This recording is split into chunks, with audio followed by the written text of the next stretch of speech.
Are you worried about the Celtics? Well, yes. I knew you were. First of all, let's be clear about something here. Carmelo Anthony, don't think I missed watching him miss those 2 free throws. I'm not accustomed to seeing Carmelo Anthony miss 2 free throws in a clutch situation. I was very disappointed in that, but I digress. Here's my deal.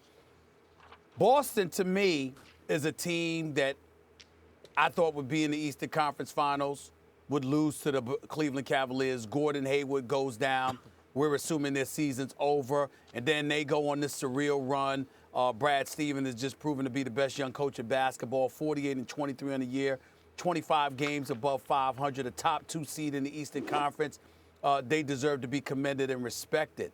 But without Kyrie Irving, I mean, we look at their heroics and what have you, and they've got no chance as far as I'm concerned. They'll be, as far as I'm concerned, I'm not giving them any shot to get to the conference finals without Kyrie Irving. They need him, and they need him bad.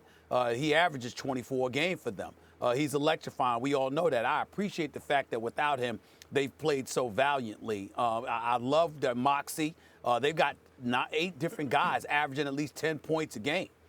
They go 9-10 deep when you can't take into account Baines and Greg Monroe. So they're a team that could potentially be formidable, but that's with Kyrie Irving, not without him. Without him, I look at their regular season and I say congratulations, because you ain't going to do but so much in the postseason. I just don't believe it.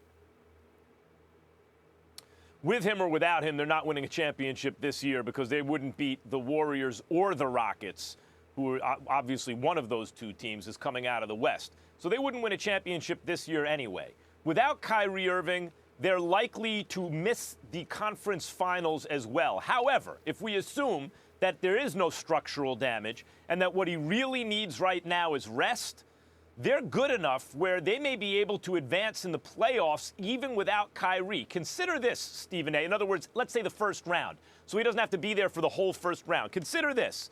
They played Washington. Remember, we discussed it last week. Without Kyrie Irving, Marcus Smart, Jaylen Brown, Gordon Hayward, obviously, or Al Horford. That's an awesome starting 5. Like, if I told you that starting 5, you'd be like, boy, that team's going to be in contention all year. They didn't have any of those guys. And in the end, it came down to Tatum with an open look. He happened to miss the shot, but they could have beaten the Wizards that night without their whole team, basically. Well, depending on what night you're talking about, anybody could beat the Wizards. That's the damn problem with the Wizards. Don't get me started on them. But then last night, shorthanded, they come back and beat the Thunder. Now, if you've been reading ESPN.com, everyone by now knows this stat. Heading into the game this season, out of the 884 teams this year, a team has been up 5 points or more with 20 seconds or fewer to go. They're 884-0. That team never loses until last night. The Celtics pulled it out. The point is, win or lose against good teams, hobbled, without their best players, without Hayward all season, without Kyrie, without Marcus Smart.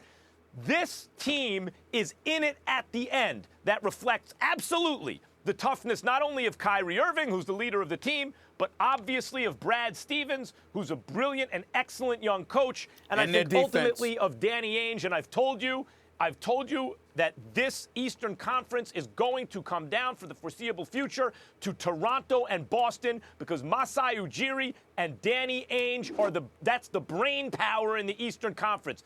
This Celtics team, should Kyrie get back, the Eastern Conference Finals is going to be between the Celtics and the Raptors.